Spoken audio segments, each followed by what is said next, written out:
All right, so this one, these are the drop ceiling tiles in this room, and you can see there's stains on them, and that's because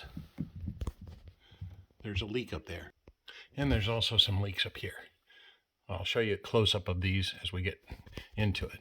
Now, pipes, copper, leaking, all kinds of problems. Let me show you the other one again. All right, so here's the leak. You can see it right there. Whoop, there, it just dripped.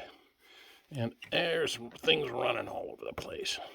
But I'm pretty sure the leak is on this pipe up here. But these two cross, and that's bad. That was the original installation, and you can see back there. Whoops, get some light on it if I can. There we go. You can see back there all that green on that pipe. That's terrible. That shouldn't be there. So we'll try and clean that up too.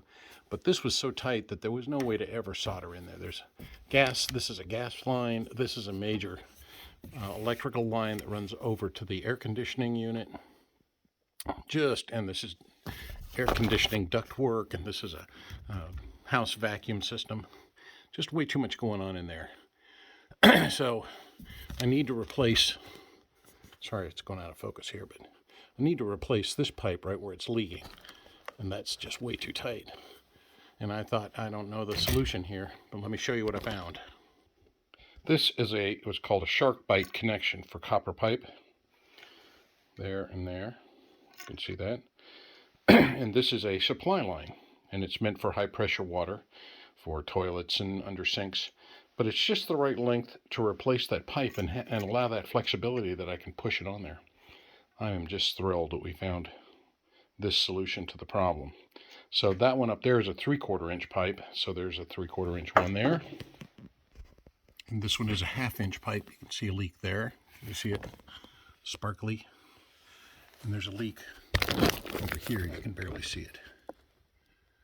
There we go. There's one there and one there. It's just about to drip. Those are all pinhole leaks is what they're called. But for that we have a 1/2 inch SharkBite. There we go. Connection. So, am I thrilled or what? Because all I have to do is cut the pipe off, slip these on, and there's flexibility to be able to get in there. That one up there, that pipe is rigid, so it'd be very difficult to make it move. So I'm very happy to have found this solution. So I'll show you what that looks like.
Well, by golly, I think it worked.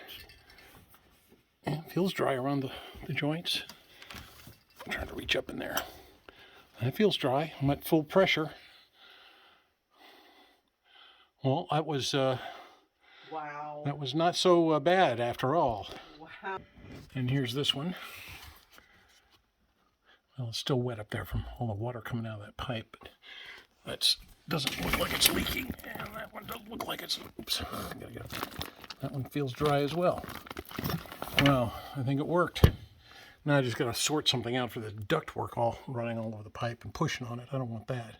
But that is easier to fix than this. I think we got those pinhole leaks. Woohoo!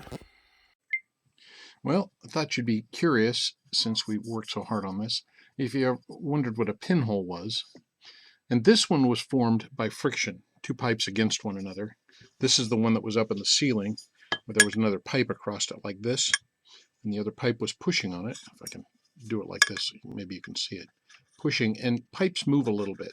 Over 28 years, they kind of start working their way through things. So my suspicion is this one was created by friction. But I'll show you what the pinhole looks like. You can sort of see it there. I'm sorry it's not staying in focus. But let's get a little closer with look with this. If you can see where the light's coming through. I'm going to try to get it coming. Can you see that little bit of light coming out of there? Let me turn these other ones off. There we go. Let's try that again. Okay, so you see that little bit of light coming through that hole there? That is a pinhole. That's why it's called a pinhole, because they're about the size of a pin. So that's the big one. That's the 3/4 inch pipe. Let's take a look at the other one. So here's one of the little holes here, and the other one is down here, right there. Now these, I'm not sure why these developed, because there was no other pipe near it. So it's a little hard to say. And there have been a lot of folks who've talked about why that's forming. I don't even know. These are so small that I'm not even sure you're going to see light through it. So anyhow, that's where they're at. And again, pinholes, these were really, really fine. They were only forming a drop about every minute and a half, 2 minutes, whereas the other one was actually spraying like a sprinkler. So these are pretty small ones. I'm not even sure we can see them with a naked eye. We might have to get a magnifying glass to take a look. So, but that's pinholes for you. Some people suspect that it's flux that was used during the soldering process, which would have been 28 years ago. A little bit of flux gets on the inside, which, you know, it happens. And that flux can go into the pipe and be like an acid over time and work on it. But you'd think with all the water flow through these pipes that it would wash that away. So I don't know. I'm not going to get into that. Anyhow, again, thanks for watching. That's pinholes for you.